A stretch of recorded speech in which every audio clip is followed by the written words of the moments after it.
का 15 वर्षाच्या मुलाला नाही दिले? असा समज आहे की आंतरराष्ट्रीय स्तरावर जो अभ्यास झालेला त्याच्यावर असं होतं की 18 वर्षाच्या व्यक्तीला स्वतंत्र विचार असतात, तो निर्णय घेऊ शकतो स्वतःचे, आणि म्हणून प्रत्येक मतदाराने त्याच्या सद्सद विवेक बुद्धीला जागा ठेवून त्याला जो काही असेस करण्यासारखी त्याची कॅपॅसिटी त्याचा असेसमेंट करून करायचं. जी काही चॉईस आहे त्याच्यासमोर अवेलेबल. बघा फॉर्म नंबर 7 6 नंबरचा जो रकाना आहे परमनंटली शिफ्टेड है ना 11,095 इतके आपले परमनंटली शिफ्टेड आढळून आलेले आहेत. 11,095 म्हणजे आपल्या मतदार यादीतून दुसऱ्या मतदार यादीत गेले. ते कुठे गेले माहित नाही, पण इथे नाही येते आता जिल्ह्यात नाही, आपल्या जिल्ह्यात नाही. मतदार यादीतून कमी झालेले ना, हा ते डिलीट झाले. ते परमनंटली शिफ्ट झाले पाहिजे, ते डिलीट झाले. सर तो सारांश कसा काढला आपण? तो एक तर 18 वर्षाचा पाहिजे, तो इंडियन सिटीजन पाहिजे आणि तो ऑर्डिनरी रेसिडेंट पाहिजे. इथं तो रेसिडेंट नाहीच आहे. एकदा नाही आम्ही 3दा व्हेरिफिकेशन केलं, तो मतदार इथे राहतच नाही, तर तो इथल्या मतदार यादीत येऊ शकत नाही. आणि याच्यासाठी शेतकऱ्यांचे पंचनामे सुद्धा घेतलेले आहेत, रिपोर्ट घेतलेले आहेत. असं सुमोठं नाही पिटिशन. आम्ही सगळा डेटा देतो तुम्हाला. पीएससी डीएससीचं परत एकदा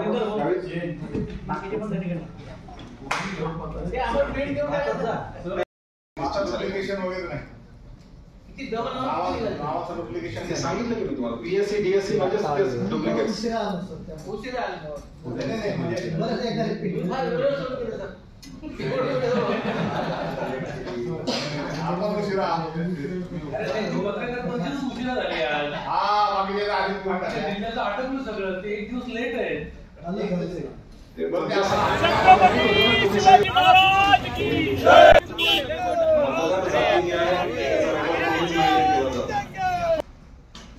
कोणाकडेच नसतो.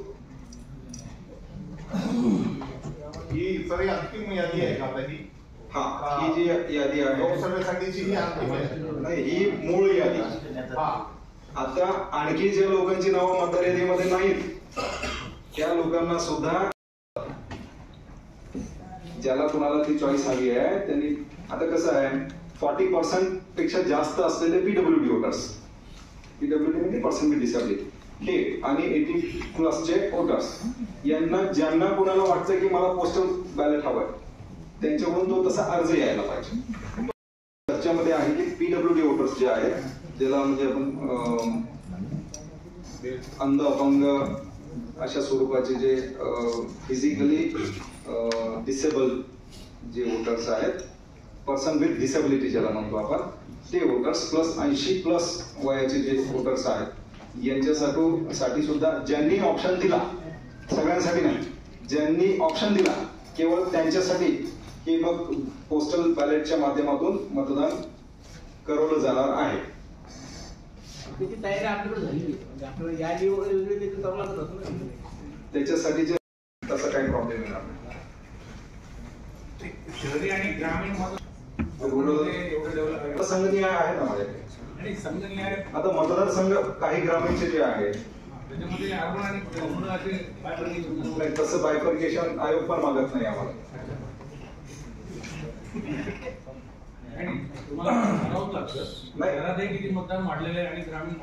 नाही, आयोग आपल्याला तशी इन्फॉर्मेशन नाही मागत, म्हणून तशी मेंटेन केली जात नाही.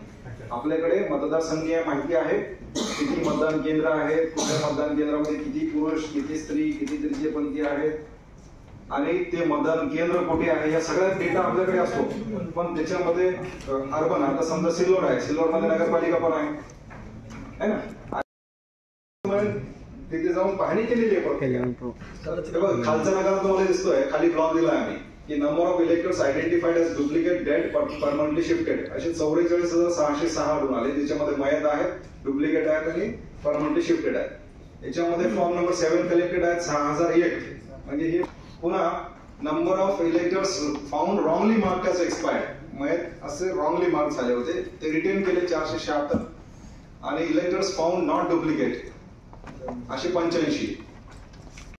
नमस्कार मित्रांनो, छत्रपती संभाजीनगर जिल्हा निवडणूक अधिकारी यांच्या वतीने मी आपल्याला निवडणूक विषयक मतदार यादीच्या अनुषंगाने माहिती देत आहे. आज आपण पत्रकार परिषद बोलवली होती. त्याचा उद्देश हा होता की जी मूळ मतदार यादी 23 जानेवारी 2024 रोजी प्रसिद्ध झालेली आहे, याच्यामध्ये किती मतदार पुरुष, किती स्त्री, किती तृतीयपंथी आहेत, एकूण किती मतदार वाढलेले आहेत आणि विविध इतर बाबींची सुद्धा माहिती आम्ही देण्यासाठी ही पत्रकार परिषद आयोजित केली होती. याच्यामध्ये आपल्या अंतिम मतदार यादी जी प्रसिद्ध केली आपण 23 जानेवारीला, त्यानुसार एकूण मतदारांची संख्या ही 29,93,269 इतकी आहे. पूर्वी ही मतदार संख्या 29,21,803 इतकी होती.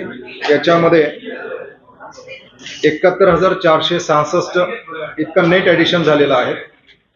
जर आपण याच्यामध्ये ॲडिशन, डिलिशन आणि करेक्शन याचा जर विचार केला तर तो डिलिशनची आकडेवारी वगळून नेट ॲडिशन 71,466 इतकी वाढ झालेली आहे मतदारांची. आणि मतदान केंद्र पूर्वी 2898 इतकी होती, आता त्याच्यामध्ये 83 मतदान केंद्राची वाढ झालेली आहे. या मतदान केंद्राला सध्या परिस्थितीत आपण ऑक्झिलरी मतदान केंद्र असं म्हणू शकतो. तर नवीन मतदार जी नोंदणी आहे ती सध्या सुरू आहे का? होय, मतदार नोंदणी ही सध्या मी तुम्हाला जी माहिती दिली ती मोहिमेच्या स्वरूपात, ज्याला आपण स्पेशल समरी रिव्हिजन म्हणतो, या मोहिमेअंतर्गत किती अर्ज आपल्याकडे प्राप्त झालेले आहेत, किती आपण मतदार यादीत समाविष्ट केलेत याची माहिती दिली. ही प्रक्रिया निरंतर असते. ज्या कुठल्या मतदाराला अजूनही त्याचं नाव मतदार यादीमध्ये नसेल त्यांनी ऑनलाईन पद्धतीने आपल्या घर बसल्या वोटर हेल्पलाईन ॲपच्या माध्यमातून किंवा voters.eci.gov.in या संकेतस्थळाला भेट देऊन घर बसल्या मतदार यादीमध्ये नाव नोंदण्यासाठी अर्ज करता येतो. आणि ही प्रक्रिया नामनिर्देशन पत्र दाखल करण्याच्या 10 दिवसापूर्वीपर्यंत करता येते. धन्यवाद. सर एक हिंदी ले लेंगे. ये अजीब तरीका है यार.